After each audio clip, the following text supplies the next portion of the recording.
They've caught nothing, and they don't know who he is. And he says to these guys, hey, are you guys catching anything? And they're like, no, we're not catching anything.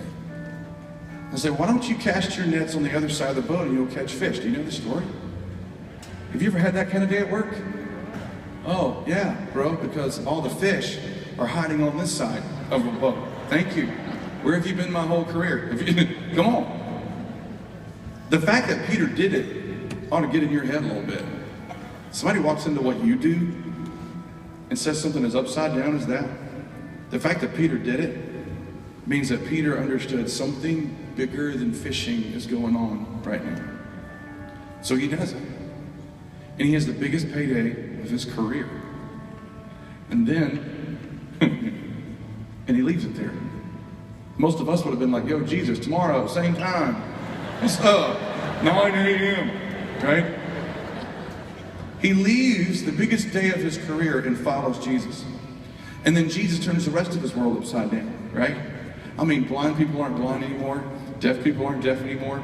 Dead people aren't dead anymore. Jesus messed up every funeral he ever went to, right? And then Jesus takes the guys back out onto a boat, back out into the water, and lets him walk around on top of the water for a while just to remind him who he's hanging out with. But then when Jesus had his darkest night, what's Peter also known for? Peter bailed. He ran. Peter, in one night, denied that he even knew who Jesus was 3 times. And in one of the Gospels, it says they were dragging Jesus from building to building at night, trying to get the whole trial over with at night, right?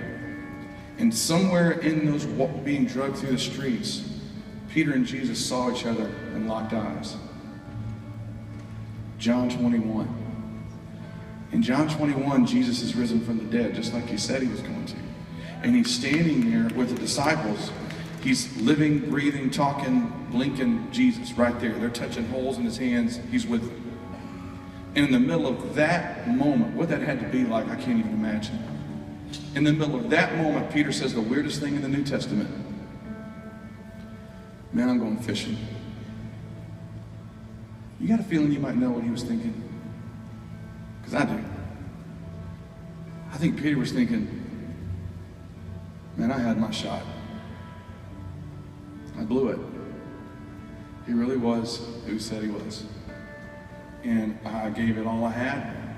But that was then, and this is now. I was the first one to step up when there was a problem. I was the first one to shoot my mouth off in his name. I was the first one to step in. And I did all that stuff, but I couldn't be there when he needed me. Have you ever heard yourself say this? How can I ever get back to how close I was with him? So he goes back to his old life. He's out there fishing, and he's not catching anything. And while he's out there the second time on the boat, he hadn't been out fishing in about 2.5 years. He hears somebody on the shore say, "You catching anything?" He said, "No, I'm not catching anything." "Well, why don't you cast your nets on the other side of the boat?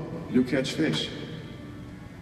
And they cast their nets over there, and they can't even get the nets back in the boat. They're so full of fish. He's still so far away in his head. His friend has to say, "Peter, that's the Lord." The lights come on for Peter. He stands up. He's 100 yards from the shore. He jumps in the water and swims a football field to get back to Jesus. And my question for you is, what do you think Jesus was doing on the shore? Because if you're not in the Word for yourself, Jesus is waiting for you on the shore with a list of everything you've done wrong. Isn't that right, what we're thinking? We're thinking, I guess that's good. I guess not. Jesus is waiting for you, and he's got a scroll of all your sin. That's what we think. We think he's like, "Oh, hey, Peter. What say you and me talk? What do you say you and me talk about the last few days? Could have used you." But is that what Jesus in the Word is doing? No. Jesus has made a fire, has cooked him breakfast, is serving him, loving him, bringing him back into family.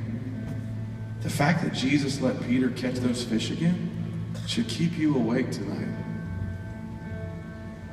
It's as though Jesus is saying, Peter, I love you so much that if we need to, we will do all of this over again.